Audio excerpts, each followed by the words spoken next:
Mike McCool here with the Royal Examiner. I'm in our studio this morning, and I have with me Sheriff Mark Butler, but he's brought a crew here with him. And so I'm going to let him do the introduction because I can't remember all these names. There's Robert and Will. Is it Will? Yes, sir. So I did remember their names. So, Sheriff, why don't you tell us who we have with us today? Well, this is Robert Henson. He's a former NFL football player, college athlete. He's a little guy. And we have Will. Will runs Soma Beef, and they've been, they reached out to us and said, hey, can we feed y'all on Memorial Days and Veterans Day at the sheriff's office? And of course, I know what your answer was. We're not going to turn down free food and barbecue, and it's good, by the way. It is good. I've had it over at the Beer Museum. He was over there one day. So, we were all sitting there talking one day, and Robert and I have been talking about actually, when I coached at Warren County, that was probably some of the best times of my life is coaching, and I really enjoy it. And we were talking about the issues and how,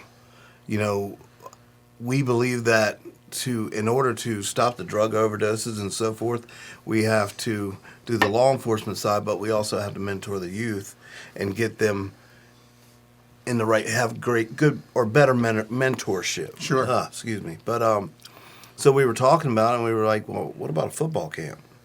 And Robert was all about it, and next thing you know, Will was like, yeah, we'll get into this. And next thing I know, they called me up and said, hey, we're having it on this day, and Sheriff, great idea, but we're doing it. We're right? doing it. We put your name on it. We're saying it's your idea. Is that what it? and we sat there, and two of the best guys working on it, and then our SROs got involved, right? And they've been involved in coaching this year, and our CAC, Citizens Advisory Council, knew about it, and they were like, well, can we do other things? Mm-hmm. And so this is just the first of many of reaching out to the youth, and we hope to do this football camp annually now. And Robert can tell you about some of the people he's reached out to make this a big success. Will can tell you what he's done as far as this isn't costing any of the children or the families anything. Right. Mm-hmm. People in the community, once they heard about it, really reached out and started helping out monetarily. So sure. This is really, I think, we're going to run through a little hiccups here and there because it's our first one. Sure. But I do believe that we can make this really big, and especially with COVID and everything, and we're going to have some hurdles to cross, but sure. I think it'll be good. So with that, I'll let Robert tell you a little bit about it. Well, Will's done a lot behind the scenes as far as linking up with bringing Shenandoah University on board. Mm-hmm. It's an opportunity for them to get a look at children or kids who in their backyard who could possibly earn a scholarship, mm-hmm. Or have a future playing football as well. But Will's done a great job of linking a lot of the town's businesses to this and bringing them on board and basically saying this is an opportunity to get in at the ground level and, give back to the community. So that's what the big emphasis has been. I do some coaching over at Warren County High School as well, coaching the linebackers. So to me, I feel like if you can reach the kids younger and give them something to shoot towards, then a lot of the things that affect this community won't phase them or touch them. They'll be bigger and better.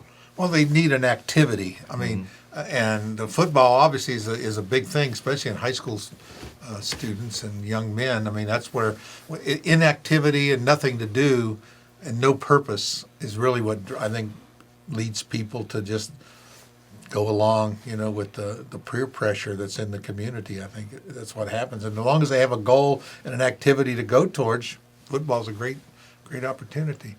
And it's great to be coached by someone that's actually played football. Yes, sir. Real football, right?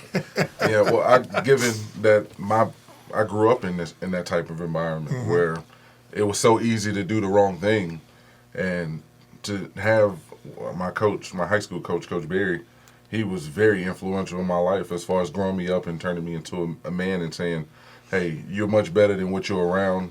You can, the sky's the limit. This is a real possibility, right? Yeah, right? And I think if we instill that in the youth today, then I think the sky's the limit, like I said. You have to have people believe in you. Yes, sir. And I think you did. You had a mentor, your high Correct. school coach, do it. And I think that's the thing. When people believe in you, you want to live up to their expectations. I think it really helps. So, Will, what's your involvement in all this? So our involvement is with us being like we're a 501c3 nonprofit. So we basically try to raise money to for local charities, for Mark like Project Lightsaber, and Alzheimer's and other stuff like that. And every dollar that we're going to be raising next Saturday is going to stay in Warren County. So we're big on that, but we can't do it alone. So I'd like to thank Rick Novak at Royal Family Cinemas and Bowling Alley. Rick was the first one when I was like, "Hey, Rick, what do you think of this idea?" He jumps right in. Yeah. So he's the unofficial mayor of this town, in my opinion. Frank and Anthony's Pizza. Frank has stepped up. Frank's awesome. He's big. He loves the football. Right. So and then Wild Willie, we're going to do an over/under on how many spins he does during the day. So we got Scott from U.S. Inspector. He's our home inspector. Right. Jake Trineri from Ferguson. Jason LaRue donating some stuff from Heaven Hill Distilleries for our silent auction. Again, this could go on and on. Right. The community, everybody to the fault said, "Hey, what can we do? And can we put sign-up sheets there?" We are still accepting sign-ups until 9 o'clock on the 17th. So any kids want to come up, registration starts at 9 a.m. We close it at 10. So even they have until next Saturday to come on down and join us. So where do they register at? They can register at SubmarBeefBarbecue.com and send, or they can send the register form to me on that at Gmail. Okay. And then the sign-up sheet is on the Warren County events page. Okay. For the football camp, the sign-up sheets are there. Okay. So all they got to do is scan them and email it to me. Right, and I'll put all those links in the story too, Yes, sir. so people can get in touch with. Is there restrictions of the age? We're What are we looking for? We're looking 11 to 17. But I've been reached out by a couple of seniors that are 18. If they're playing varsity, here's a chance. Like Shenandoah, Brock McCullough, who's the assistant head coach at Shenandoah, who I know pretty well. He wanted to convey to me that not only are they coming down to mentor the youth, but they're also looking for talent. Right. So if the varsity player is 18 and he's on college and he doesn't know exactly where he's going, I'm not going to discourage them from going when they have the opportunity to be looked at. Sure. So, if they're playing varsity football or if they're playing football currently and they're 18, we'll still take them. But we just need our first year. We want to play on the safe side, be 11 to 17, just to Sure. be, not knowing exactly which way or our turnout what we were going to get. Sure, Either. So So it looks good. You got some registrations. Oh yeah. we'll be probably up to 30 by the end of the week. Wow. Yeah, so it's really good, and we have so many programs for our younger kids. Kind of school when she hit high school, middle school, kids start driving, they start getting a little freedom and so forth, and that's, it's where I really believe the mentoring needs to happen. This is a step of one of the sheriff's office. We'll probably get with Rick Novak and Chris Wilson and so forth, and one of our deputies, Axel, who coaches soccer, and we'll probably try to do a soccer camp as well this year in the summer. And with our fun day, that's what we're doing the younger kids with, and so there's so many different things we're trying to do with that outreach with the children, and I think the county will like what we're looking at. We're going to announce it a little later once we Sure. put into the actually file for it. But if it's done, we will be one of 13 agencies in the state of Virginia. So that's pretty big, that actually have this community policing status. I was going to say this all revolves around your community policing effort is. that It you is. that you campaigned That on. I did campaign on, and and that's what we're doing. I'm very happy with where we're going. We have either accomplished or are moving towards everything I ran on, and we was our slogan. Sure. And this isn't done by just me. This is done by us, the community, and that's what we're trying to get is 100% buy-in Right. to the community. Right. Well, I know you really brought the community together, and a lot of these other activities you have, and Of course, you always have some naysayers. Well, we You know. we don't listen to those people. Well, you know what? It's fine because you do need to reflect, and the namesayers will, because you don't do everything perfect, and you Right. don't always do it 100% the way you want it, but it's a way to reflect and look at it and say, okay, yeah, we can improve. Sure.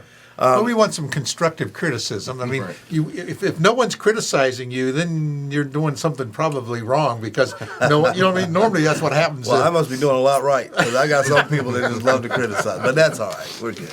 Well, but they do. But that's I always say. You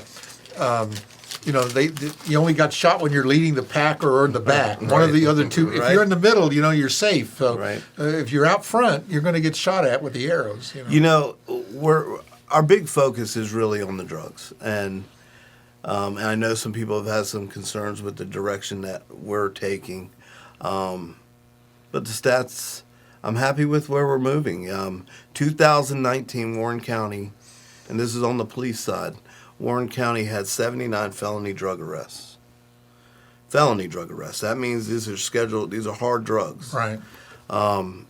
2020, we were still working with certain entities, but we also started doing a lot more interdiction and so forth on our own, and we moved up to, I think we had 160 some felony drug arrests. This year, January, February, March, we have reached 120 felony drug arrests already, and we've seized a lot of drugs off the street and a lot of drug money off the street, and I'm very proud. Our deputies are taking ownership of it. They are enforcing. I know, some people are saying, "Well, why are you patrolling in the town?" And it's not that we're taking calls from the town, but if our deputies are driving through, they shall, just like the code says, Sure. 15-2-1609. They shall enforce the law within the county that it oversees, and that's what we're doing. And then, any way we can, we will work with anybody. So, and this I think shows that we're not just stopping on the law enforcement pinnacle side of it. We are also reaching out to the community and our business owners like Rick and so forth, and Will and Robert Henson is actually one of our communications officers. Well, I knew he was a deputy. Not yet. Not yet. He works for the sheriff's He department. does, and his story. If you really listen and look at his story, it's pretty impressive, and because not everything's going perfect in his life either, but I will tell you, here's a man that believes in his family, believes in his community, and is doing the right things to move forward, and that's what we want in our community. That's Sure. a leader, and because nobody is perfect, everybody has something that they're. Someone always they has a wish little they were- baggage. I know you've taken some hits in the past for giving people that second chance. Yeah. I think you have reached out to people that have this character. They might have made some mistakes in their youth, and I know We that have. you've reached out and And you know what? And we've had to clean some of that up too. Sure. But we've also had some that really, their character has really come out to be correct, and it's really been a benefit to our community. And I'll tell you this right now, it's the best sheriff's office I've ever worked with. it's great. Well, one of your deputies was in my parking lot in the town limits, Right. and I said, "What are you?" Sure, you can sit there. He said, "Yeah, we've had some complaints out of in the county. A couple car clubs who are drag racing up Commerce Avenue." Right. I said, "You're welcome to sit there anytime you want." So we got to watch them those diesel 6.0s. Right. You can see them, as you well know what I'm talking about. I do. They drag race right up here, and he says, "We're watching."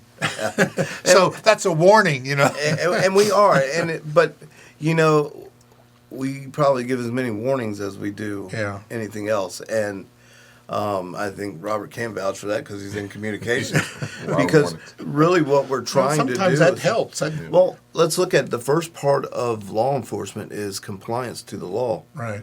So, doesn't mean you have to mess with someone's livelihood, mess with their monetary situation, but we're just like, hey, do us a favor, slow down a little bit, get this fixed, get that fixed, Sure. and That's what true, in my opinion, true community policing is Well, about. let's just touch on one more thing Yeah. that's in the news today. Uh-oh, what we got in the day?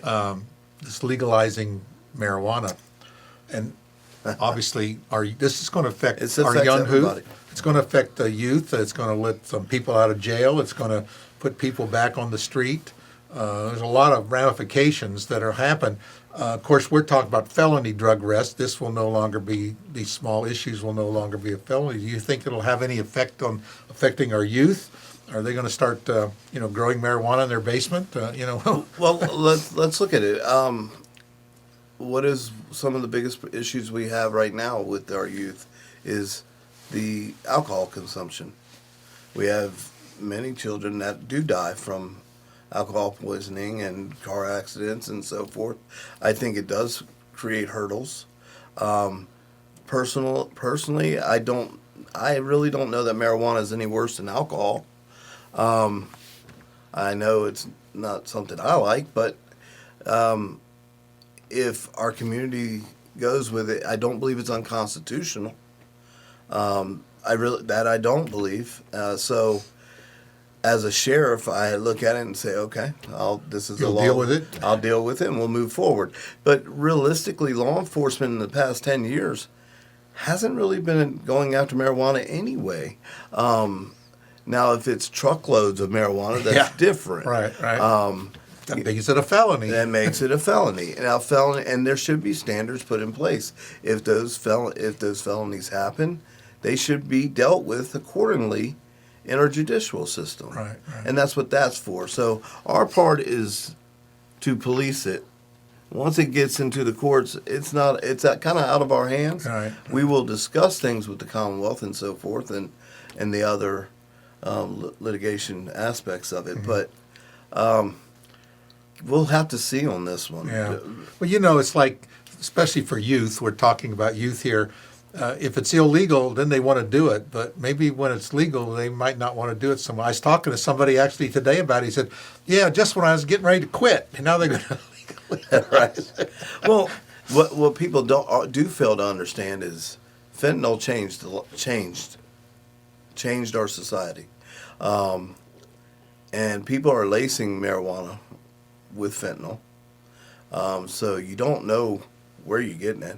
You don't know what you're getting when you do get it. Right. And it really does put a serious damper and should raise a lot of red flags all across the world, or at least our country. Right. So this is something we'll have to deal with and have to adjust as we move forward, and we will. Well, I think these programs like your football camp and your soccer camp and other things that you're doing to involving the community and engaging our youth and obviously at a younger age is going to have an effect. I think we'll see that. It's not going to be something you see probably in one day, but I think over time. We got to play the long game. You got to play the long game. It's kind of like the Big Brothers program. If you mentor them when they're young, and there's a lot of families that don't have that father figure, and there's a lot of families with a father that doesn't have a father figure. Or even a mother figure. Or a mother figure, and they need that Big Brother type effect. And if they have to get it from the sheriff, that's as good a place as any, I would Hopefully, think. that's what we're working for. And I think that goes back to that community policing, and I think the sentiment around the country you're seeing in some of these states where the public not thinking very highly of our law enforcement officers because of a few bad apples, and that never used to be that way. I mean, No, but I think a lot of that is manufactured as well. I think a lot of it is manufactured. Robert and I were talking about it this morning. You have issues in every neighborhood, every environment, but I do believe that a lot of the heartbreak and heartaches and concerns and issues we deal with, a lot of it is manufactured for someone's personal gain. Yeah. And I think we have that right here in Warren County. I think you have individuals in Warren County that believe that, hey, if I create enough strife and obstacles in front of people, that they'll benefit in some way, shape, or form. That's really, it's a shame. but that's the life. That's the nature of humanity, I guess. yeah. And but I will say what we're trying to do, and this is just, like I said, just one small step. We have a great school superintendent. He's really, between him and Melody Shepard, Chris Sure. and Melody, we're looking at actually creating a criminal justice program, or more public safety program. So we can get individuals in at a young age, say, okay, if this is what you really want, you need to be careful, because if you walk this line, it's going to affect you, and you're not going to be able to get into these fields. All right. But they can actually see if it's what they want. So it started out as a criminal justice program, and I suggested that we do a public safety because, like I tell my kids, don't become a police officer, become a fireman. They only work 8 days a month. Right. Well, let's finish up on the camp and try to encourage some people to register. So what are we going to learn in this camp? I'm just curious that, you're not going to hurt me, are you? No, not at all. It's, we are adhering to the COVID protocols first and foremost. Safety is the biggest and greatest concern for us, and having everybody comfortable and learning the basics and the fundamentals that the game of football requires. It is a kid's game. A lot of adults do play it for a lot of money. They do. But there's a lot of rules in football. I mean, and we've been live streaming the basketball games at the high school and now the middle school. And you're used to watching the NBA play, and all of a sudden now you're watching high school, and you're thinking, that referee, he blows that whistle constantly, and then all of a sudden you realize they got a whole set of rules of how they got to play that game, and I know football is the same. Of course, football now on the pro level is all geared around television. Yeah. They got all these television rules. I didn't realize that they got rules for television. They do. But it's a little different in high school. But again, I think it goes back to rule following and learn how to play the game, and I think that's important to learn the basics. Yeah, learn the fundamentals, and more importantly, coach these kids not only about life on the field, but off the field. Right. Like I said before, there are a lot of things that I learned on the field that ended up helping me off the field. I think for the most part, the mentorship and going back to the community policing, it gives kids something outside of, he just pulled me over, or Sure. It gives them something to look the at. police. Right, Yeah. exactly. It gives them something else to associate law enforcement with. Sure. And you never know what spark you're lighting in children. You never know. And just seeing it at a young age interests me in law enforcement. Sure. So being around it and being exposed to it, and I think it takes a certain individual to serve and protect and be on the front lines of that. So, It does. like I said, we just want to nurture, and with it being the first year, I expect this thing to go up. All right. How long is it going to last? I mean, what's the schedule? The schedule currently is about 10 to 3. Okay. So Is it like just one day? just one day. Okay. Just one day on the 17th at the 15th Street Field. So basically at 10 o'clock, we'll do the opening ceremonies. Let the sheriff say his few words and welcome people and things like that. And about 10:30, we'll start doing drills, and they'll break them up to offense and defense. And that'll go to about 10:30 till about 12. And then we'll feed them lunch. So we're going to feed all the kids lunch, hamburgers, hot dogs, and they get a commemorative shirt and everything else like that. So we'll feed them lunch from 12 to 1, give them a nice little break. And then from 1 to 3, they'll be doing 7-on-7s and some other drills. And then at 3 o'clock, we'll close her up. And from 3 to 4, we're having a silent auction. And if the kids want to talk to any players, want to talk to any of the LEOs, that's for them to digest and to, thank or take part of whatever they want to, whatever they want to gain from that while we're doing Okay. the silent auction. And then after silent auction at 4 o'clock, we'll hopefully clean it up and be out of there by 5. Okay. So Do you have any of your teammates coming to, or Well, are they former surprises? guys. Former, that's what I meant. Former. But yeah, that's the plan. I'm still waiting on a word from one guy. That's the only one that I gotta get a confirmation on. But Yeah. for the most part, yes, sir, we are looking. I notice in a lot of these activities, former team players really do get involved in the communities, and they like they like to Yeah. come and share what they've learned over the years. course, how long did you play football? I only played for a few years, so That's a long time in enough to get my football. toe wet. But Well, a football career isn't as long as. no, it's not, and I think that's another life skill or life lesson that a lot of these kids need to understand too. We all have, lofty goals, Sure. and want to get there, but the longevity of it isn't. People don't play as long as they would like to, and there is life outside of football. Oh, So yeah. I think to speak on the schedule, for Will, a lot of people will say, well, why is it that long? Why is it taking that?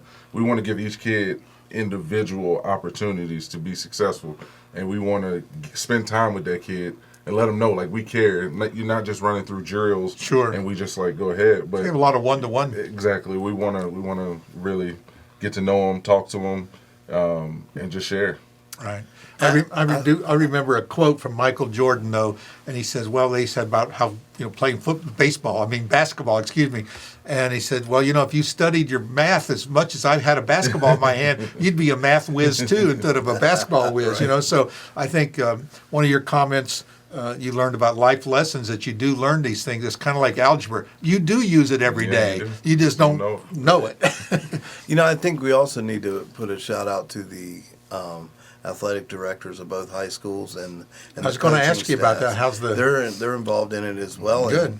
And, I really think this is going to be better than I ever imagined it, and it's Will and Robert has already taken it further than my vision of it, and I think this is great, and I'm really just along for the ride now, and I am excited for next weekend, and I can't wait to go watching and participate. That'd be great. Like I said, if we could just help one kid, keep him on the straight and narrow, it'll be a success. It'll be a success, Yeah. and hopefully we'll have 30. Right. To follow up on that, both Warren County High School and Skyline High School head coaches are very active, and they are going to participate. And they're working with Skyline on the drills, and getting their players to come and everything. And I'm else going like to say, that. I'm sure some of these high school players will be signed up to play as well. Yeah. Well, again, Robert and Will and Mark, I really appreciate you coming by the studio today. for having us. And you guys are welcome to come back. Maybe we'll show up. We'll take some pictures of the event and we'll publicize. Hope so. Please do. And Please do. we'll do that. And We'd love to keep see you moving. there. Really Sir, appreciate it. you having me. All right. Thanks again. Thanks, Mike. And Appreciate it. keep up the good work. Thanks, Nice Mike. meeting you Appreciate guys here. Of course, I want to tell people we are COVID safe here. We are. I'm 100% vaccinated, and my nose is running because of the pear trees, Yeah, so. allergy saying my eyes are watering. So and we took those down on Main Street, which was really good. They were terrible. But anyway, thanks again. Appreciate it, and come back anytime. Appreciate it. Thank you. Thank you.